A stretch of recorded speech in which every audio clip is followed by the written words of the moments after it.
नमस्कार, सूचना समाचार में आप सभी का हार्दिक स्वागत है। आपके साथ मैं जुड़ी हूं लीजा। खबरों की शुरुआत करें उससे पहले एक नजर डालते हैं इस वक्त की हेडलाइंस पर। मुख्यमंत्री श्री भजनलाल शर्मा का प्रवासी राजस्थानियों को संदेश, देश विदेश में हर्षोल्लास के साथ मनाया जाए राजस्थान दिवस। महिला सशक्तिकरण को बढ़ावा देने के लिए भजनलाल सरकार की नई पहल, कई योजनाओं का हुआ शुभारंभ। मुख्यमंत्री श्री भजनलाल शर्मा ने महिला सशक्तिकरण सम्मेलन में लाखों महिलाओं को योजनाओं का दिया लाभ, शिक्षा, रोजगार और स्वास्थ्य पर जोर। तो चलिए बात करते हैं खबरों पर विस्तार से। मुख्यमंत्री श्री भजनलाल शर्मा ने प्रवासी राजस्थानियों से अपील की है कि वे 30 मार्च को राजस्थान दिवस को पूरे हर्षोल्लास के साथ मनाएं।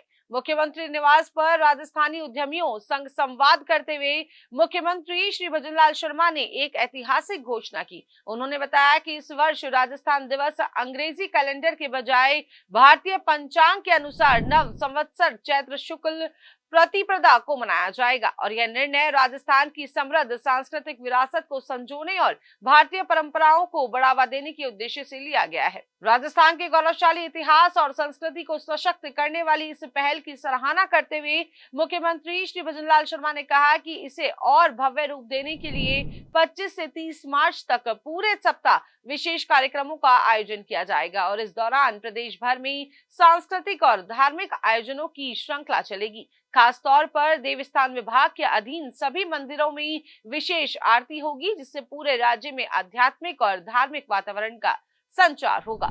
मुख्यमंत्री श्री भजनलाल शर्मा ने प्रवासी राजस्थानियों से अनुरोध किया कि वे देश विदेश में राजस्थान दिवस के अवसर पर विशेष कार्यक्रम आयोजित करें और राजस्थान की गौरवशाली संस्कृति का प्रचार प्रसार करें। उन्होंने कहा कि प्रवासी राजस्थानी दुनिया भर में अपनी मेहनत और सफलता के लिए पहचाने जाते हैं और अब समय आ गया है कि वे अपनी जड़ों को और मजबूत करें। मुख्यमंत्री ने प्रवासी उद्यमियों को राजस्थान की संस्कृति, भाषा और परंपराओं को बढ़ावा देने के लिए प्रेरित किया और इस पहल का प्रवासी उद्यमियों ने खुलकर स्वागत किया और मुख्यमंत्री श्री भजनलाल शर्मा को धन्यवाद दिया।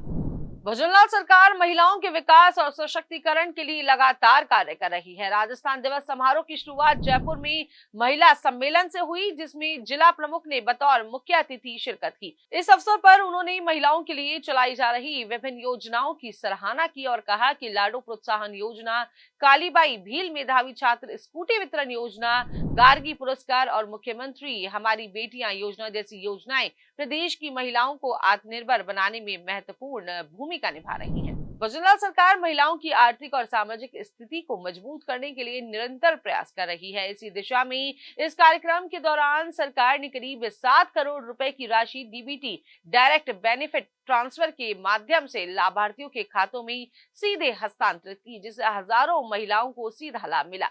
इसके अलावा 100 करोड़ रुपए की सामुदायिक निवेश निधि भी स्वीकृत की गई, जिससे महिलाओं को नए आर्थिक अवसर मिलेंगे और वे अपने व्यवसायों को और आगे बढ़ा सकेंगी।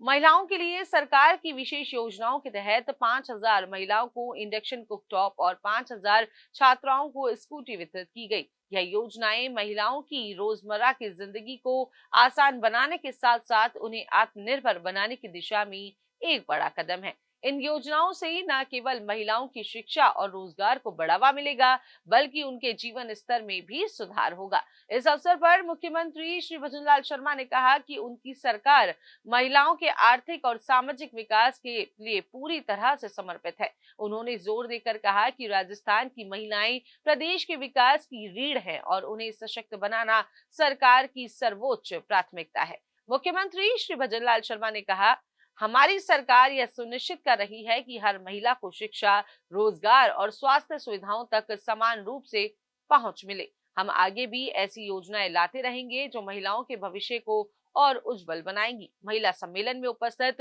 लाभार्थियों और आम जनता ने मुख्यमंत्री श्री भजनलाल शर्मा की इस पहल की सराहना की और सरकार को धन्यवाद दिया। महिलाओं ने कहा कि भजनलाल सरकार की इन योजनाओं ने उनके जीवन में सकारात्मक बदलाव लाया है और वे अब पहले से अधिक आत्मनिर्भर महसूस कर रही हैं। भजनलाल सरकार का यह कदम महिलाओं के सशक्तिकरण की दिशा में एक और महत्वपूर्ण उपलब्धि है। मुख्यमंत्री श्री भजनलाल शर्मा के नेतृत्व में प्रदेश सरकार लगातार समाज के हर वर्ग के उत्थान के लिए कार्य कर रही है और आने वाले समय में भी सरकार इसी तरह महिलाओं के हित में नई योजनाएं लागू करेगी, ताकि राजस्थान की बेटियां और महिलाएं हर क्षेत्र में आगे बढ़ सकें। मुख्यमंत्री श्री भजनलाल शर्मा ने महिलाओं को आत्मनिर्भर बनाने के लिए कई महत्वपूर्ण योजनाओं की शुरुआत की। इस सम्मेलन में हजारों महिलाओं ने भाग लिया और राज्य सरकार द्वारा चलाई जा रही जन कल्याणकारी योजनाओं का लाभ उठाया। बाड़मेर में आयोजित इस महिला सम्मेलन में मुख्यमंत्री श्री भजनलाल शर्मा ने स्पष्ट किया कि उनकी सरकार महिलाओं के उत्थान और सशक्तिकरण के लिए निरंतर काम कर रही है। उन्होंने कहा कि राजस्थान की महिलाएं हमारे समाज की रीढ़ की हड्डी हैं और उन्हें सशक्त बनाए बिना प्रदेश का संपूर्ण विकास संभव नहीं है। इस अवसर पर मुख्यमंत्री ने कई योजनाओं का लाभ लाभार्थियों को सौंपा, जिनमें शिक्षा, स्वास्थ्य, रोजगार और पर्यावरण संरक्षण से जुड़ी योजनाएं शामिल हैं। मुख्यमंत्री श्री भजनलाल शर्मा ने लाडो प्रोत्साहन योजना के तहत 30,000 बालिकाओं को करीब 7 करोड़ रुपए से ज्यादा की राशि का हस्तांतरण किया।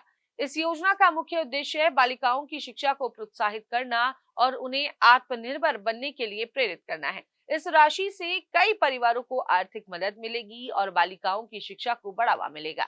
इसी दिशा में राज्य सरकार ने एलपीजी सब्सिडी योजना के तहत करीब 1 करोड़ 10 लाख परिवारों को करीब 200 करोड़ रुपए की राशि डीबीटी के माध्यम से हस्तांतरित की। यह योजना महिलाओं के स्वास्थ्य और सुविधा को ध्यान में रखते हुए लागू की गई है, जिससे वे धुएं से मुक्त रसोई में भोजन बना सकें और अपने परिवार का भरण पोषण बेहतर ढंग से कर सकें। इसके अलावा महिला उद्यमियों के लिए विशेष लोन सुविधा के तहत लखपति दीदी योजना की शुरुआत की गई और इस योजना के तहत प्रदेश की महिलाओं को 1 लाख रुपए का लोन मात्र 1.5% ब्याज दर पर उपलब्ध करवाया जाएगा। यह कदम उन महिलाओं के लिए खास है जो स्वरोजगार शुरू करना चाहती हैं और अपने पैरों पर खड़ा होना चाहती हैं।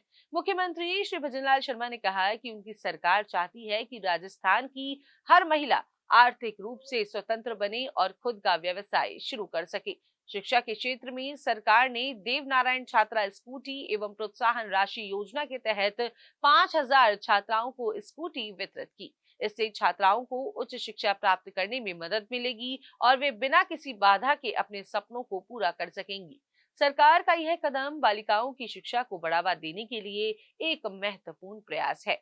महिलाओं की सुरक्षा और स्वच्छता को ध्यान में रखते हुए मुख्यमंत्री श्री भजनलाल शर्मा ने पिंक टॉयलेट योजना की घोषणा की, जिसके तहत प्रदेश भर में 500 पिंक टॉयलेट बनाए जाएंगे।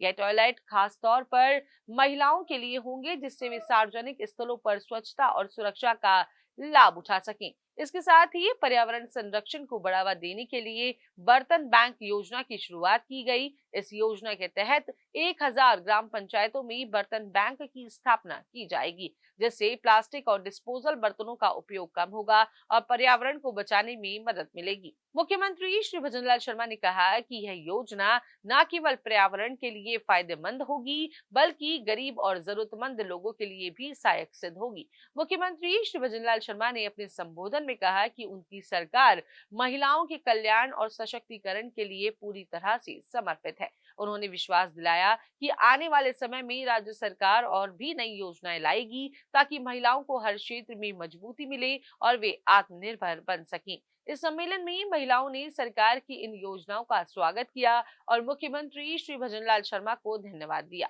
महिलाओं का कहना था कि सरकार के इन प्रयासों से उन्हें न केवल आर्थिक मजबूती मिलेगी, बल्कि उनका आत्मविश्वास भी बढ़ेगा। राजस्थान सरकार की इन योजनाओं से महिलाओं को शिक्षा, रोजगार, स्वास्थ्य और स्वच्छता से जुड़ी बेहतरीन सुविधाएं मिल रही हैं। यह पहल राजस्थान के उज्जवल भविष्य की ओर एक महत्वपूर्ण कदम है। मुख्यमंत्री श्री भजनलाल शर्मा ने चित्तौड़गढ़ में आयोजित जौहर स्मृति श्रद्धांजलि कार्यक्रम में वीर वीरांगनाओं के बलिदान को नमन करते हुए कहा कि स्वतंत्रता और सम्मान से बढ़कर कुछ नहीं होता। उन्होंने कहा कि चित्तौड़गढ़ की भूमि न केवल शक्ति और त्याग का प्रतीक है, बल्कि यहाँ की हर ईंट में बलिदान और वीरता की गाथाएं समाहित हैं। मुख्यमंत्री श्री भजनलाल शर्मा चित्तौड़गढ़ के ऐतिहासिक किले में आयोजित इस भव्य श्रद्धांजलि समारोह को संबोधित कर रहे थे। उन्होंने कहा कि हम यहाँ केवल वीरों को याद करने नहीं आए हैं, बल्कि उनके शौर्य और त्याग से प्रेरणा लेकर अपने जीवन में अपनाने का संकल्प लेने आए हैं। उन्होंने कहा कि चित्तौड़गढ़ का किला राष्ट्रीय अस्मिता और सनातन संस्कृति का प्रतीक है, जहां वीर क्षत्रिय मातृभूमि की रक्षा के लिए अपने प्राण न्यौछावर करने का सौभाग्य मानते थे। मुख्यमंत्री श्री भजनलाल शर्मा ने कहा कि राणा सांगा केवल एक योद्धा नहीं, बल्कि मातृभूमि और सनातन धर्म की रक्षा के लिए समर्पित एक महान सेनानी थे। उन्होंने कहा कि राणा सांगा का जीवन हमें बलिदान, स्वतंत्रता, साहस का पाठ पढ़ाता है। उन्होंने न केवल मेवाड़ की रक्षा की, बल्कि समस्त भारतवर्ष की सांस्कृतिक और धार्मिक पहचान को बचाने में भी महत्वपूर्ण भूमिका निभाई। मुख्यमंत्री श्री भजनलाल शर्मा ने उन अराजक तत्वों की कड़ी आलोचना की जो वीरों के बलिदान पर प्रश्न उठाते हैं। उन्होंने कहा, कुछ लोग वीरों के बलिदान पर सवाल उठाते हैं, लेकिन वह यह भूल जाते हैं कि सूर्य को कलंकित नहीं किया जा सकता। राणा सांगा का अपमान केवल एक व्यक्ति का अपमान नहीं, बल्कि उन सभी योद्धाओं का अपमान है जिन्होंने देश और धर्म की रक्षा के लिए अपना सर्वस्व न्यौछावर किया।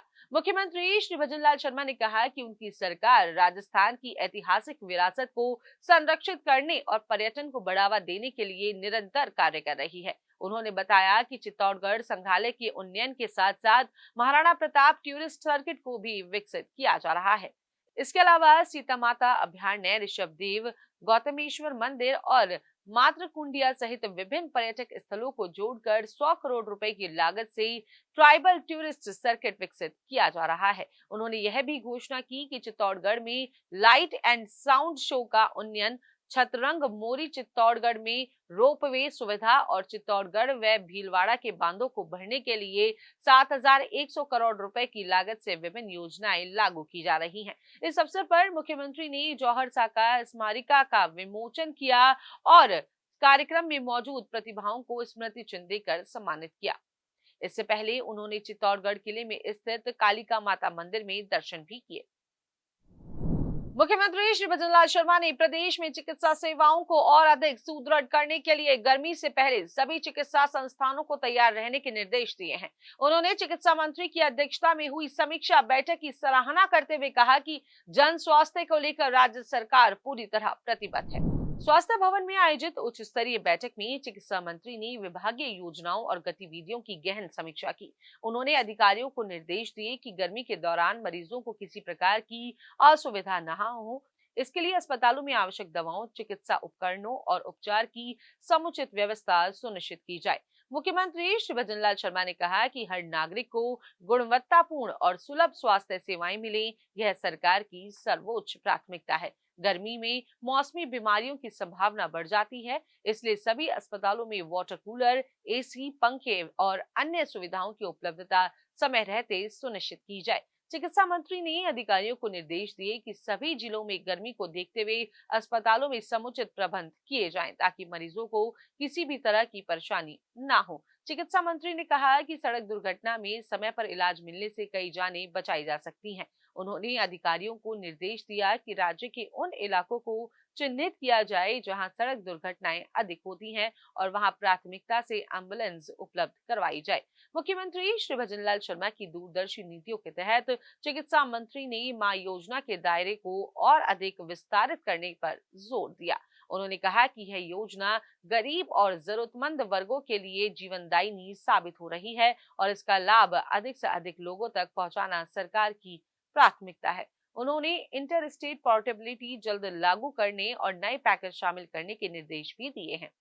मुख्यमंत्री श्री भजनलाल शर्मा ने आमजन को अस्पतालों में लंबी कतारों से राहत देने के लिए क्यू मैनेजमेंट सिस्टम को और अधिक अस्पतालों में लागू करने के निर्देश दिए। चिकित्सा मंत्री ने कहा कि कांवटिया अस्पताल में यह पायलट प्रोजेक्ट सफल रहा है, जिसे जल्द अन्य बड़े अस्पतालों में शुरू किया जाएगा। सुजा समाचार में आज के लिए इतना ही। कल फिर मिलेंगे नई खबरों और जानकारियों के साथ। ऐसी और खबरों को देखने के लिए हमारे चैनल को लाइक करें, शेयर करें और सब्सक्राइब करना बिल्कुल ना भूलें। नमस्कार।